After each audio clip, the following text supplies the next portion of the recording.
আসসালামু আলাইকুম। আবারও চলে আসলাম নতুন একটি পিঠার রেসিপি নিয়ে। অল্প সময়ে কম উপকরণ দিয়ে তালের তৈরি এই মজাদার রসালো পিঠার রেসিপিটা আজকে আমি আপনাদের সাথে শেয়ার করব।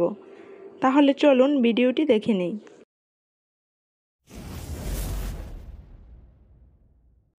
প্রথমে পিঠা তৈরির জন্য একটি তালের রস আমি আগে থেকে বের করে নিয়েছি।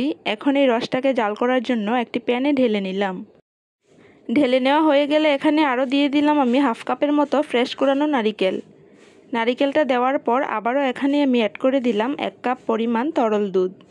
আর অবশ্যই এখানে জাল করা দুধটা ব্যবহার করতে হবে, তা না হলে দুধটা ফেটে অথবা ছানা পড়ে যেতে পারে।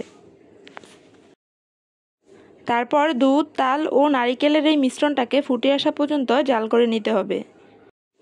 যখনই এর মধ্যে বলক চলে আসবে তখন এর মধ্যে অ্যাড করে দিব হাফ কাপ পরিমাণ সুজি। তবে আপনারা চাইলে আবার এই পিঠার সুজির পরিবর্তে চালের গুঁড়া দিয়েও বানিয়ে নিতে পারেন। এখন এই সুজিটাকে ভালো করে জাল করে নিতে হবে, সুজিটা সেদ্ধ হওয়া পর্যন্ত। জাল করে নেওয়ার পর যখন এরকম পর্যায়ে চলে আসবে ঠিক আঠালো ডোয়ের মতো, তখন সুজির এই ডোটাকে চুলা থেকে নামিয়ে আমি ঠান্ডা করে নিব।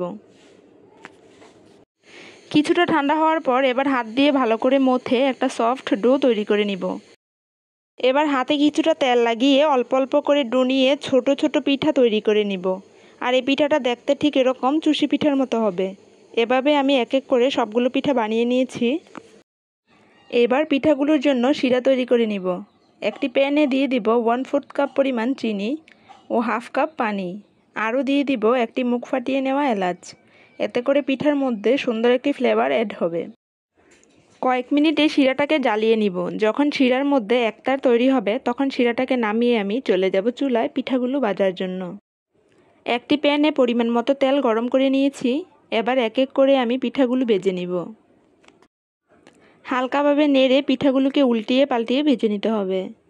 যখন পিঠার মধ্যে হালকা ব্রাউন কালার হয়ে আসবে তখন আমি পিঠাগুলোকে ছেঁকে উঠিয়ে নিব এবং সেই আগে থেকে তৈরি করে রাখা শিরার মধ্যে এবার পিঠাগুলো দিয়ে দিব।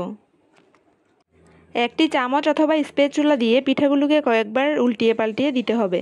এতে করে সবগুলো পিঠার ভিতর শিরা যেতে পারবে আর পিঠাটা খেতে অনেক সফট হবে। তো আশা করি আজকের ভিডিওটি আপনাদের কাছে ভালো লেগেছে। যদি ভালো লেগে থাকে তাহলে প্লিজ আমার চ্যানেলের পাশে থাকবেন। সবাইকে অনেক অনেক ধন্যবাদ। আল্লাহ হাফেজ।